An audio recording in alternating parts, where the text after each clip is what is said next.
Means of spread. How do infectious diseases spread? Many microbial agents can commonly move from an affected person to someone else in a variety of ways. In other words, they can be communicated and so are also called communicable diseases.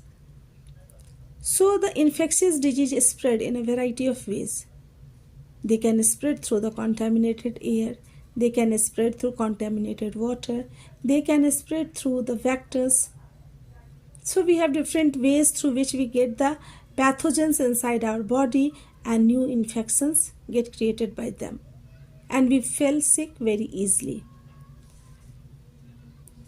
So, these diseases are also called as communicable diseases because it can affect a healthy person very quickly. Such diseases causing microbes can spread through the air. This occurs through the little droplets thrown out by an infected person who sneezes or coughs. So here we have a picture where a person is suffering from cough and cold and he sneezes and various sizes of droplets come outside of the body. Here what happens, the larger droplets settle to the ground in a few seconds, whereas the small droplets evaporate to droplet nuclei in this zone.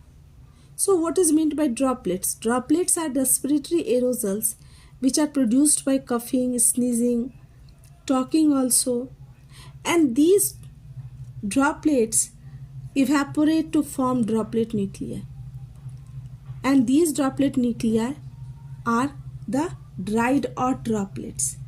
They evaporate to form the smaller particles and they are called as droplet nuclei, and these droplet nuclei can travel long distance and can transmit diseases.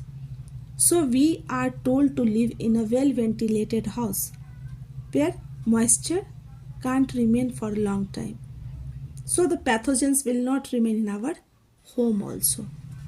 So droplet nuclei carried in air currents for minutes to hours. They can remain in air for long hours and can transmit diseases.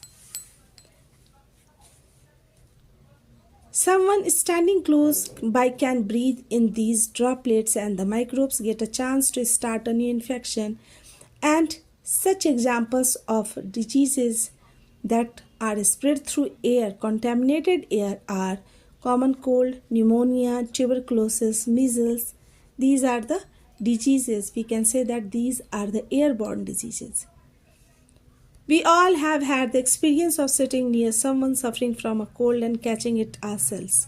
Obviously, the more crowded by living conditions are, the more likely it can